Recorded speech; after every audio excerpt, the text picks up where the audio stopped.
Daredevil को prison में भेज के विल्सन फिस्क को आइलैंड पे क्यों रखा गया, इसका जवाब मैं बताता हूँ। और मैं यहाँ पे डेयरडेविल और स्पाइडरमैन का कनेक्शन नहीं बताने वाला हूँ। विल्सन फिस्क को पहले भी प्रिजन में रखा जा चुका है और उसकी पावर सिर्फ उसकी सुपर ह्यूमन स्ट्रेंथ और पैसा ही नहीं है, उसका माइंड भी बहुत स्ट्रांग है।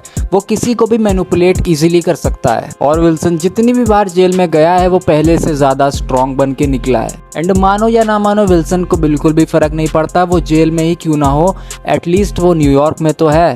Wilson loves New York. उसको अगर न्यूयॉर्क की जेल में भी रहना पड़े तो उसके लिए वो एक वेकेशन की तरह है, एक फ्यूचर प्लानिंग की तरह है कि वो किस तरह से न्यूयॉर्क को अपने कंट्रोल में कर सकता है। दैट इज वाई विल्सन को इतनी दूर एक अबैंडन्ड आइलैंड पे भेजा गया है जहाँ पे ना ही उसके पास वेनेसा है और ना ही उसके पास न्यूयॉर्क है। और गवर्नमेंट ने उसके एसेट्स को भी सीज कर लिया है, जिसका मतलब अब उसके पास खोने के लिए कुछ भी नहीं है, वो सिर्फ अकेला है। जहाँ पे बात करें डेयरडेविल की, डेयरडेविल भले ही प्रिजन में है लेकिन वो न्यूयॉर्क में है, क्योंकि न्यूयॉर्कर्स को भी पता है कि जब भी न्यूयॉर्क खतरे में आएगा वहाँ पे सिर्फ एक ही विजिलेंटी उनका खड़ा होगा उनका साथ देने के लिए, जो कि सच में लोगों के लिए काम करता है, और वो है डेयरडेविल। जब न्यूयॉर्क में दंगे फसाद हो रहे थे, वहाँ के लोगों पे अत्याचार हो रहे थे, तो वहाँ पे स्पाइडरमैन, पनिशर, हॉकाय कोई नहीं आया था। वहाँ पे सिर्फ एक इंसान खड़ा था जिसने अपनी दिन और रात एक कर दी थी। भले ही स्पाइडरमैन और हॉकाय दुनिया को बचाने में लगे हों, बट यहाँ पे बात आ रही है न्यूयॉर्क की, न्यूयॉर्क के लोगों की। डेयरडेविल दुनिया को एलियन से नहीं बचाता है, उसके लिए एवेंजर्स हैं। डेयरडेविल लोगों को जस्टिस दिलाने का काम करता है। भले ही न्यूयॉर्क का फेस आइकन स्पाइडरमैन ही क्यों ना हो, लेकिन हेल्स किचन जो है वो डेयरडेविल का है। और न्यूयॉर्कर्स को पूरा विश्वास है कि जब भी उन पे दोबारा से अत्याचार होगा, उनको बचाने के लिए कोई भी सुपर हीरो नहीं आएगा,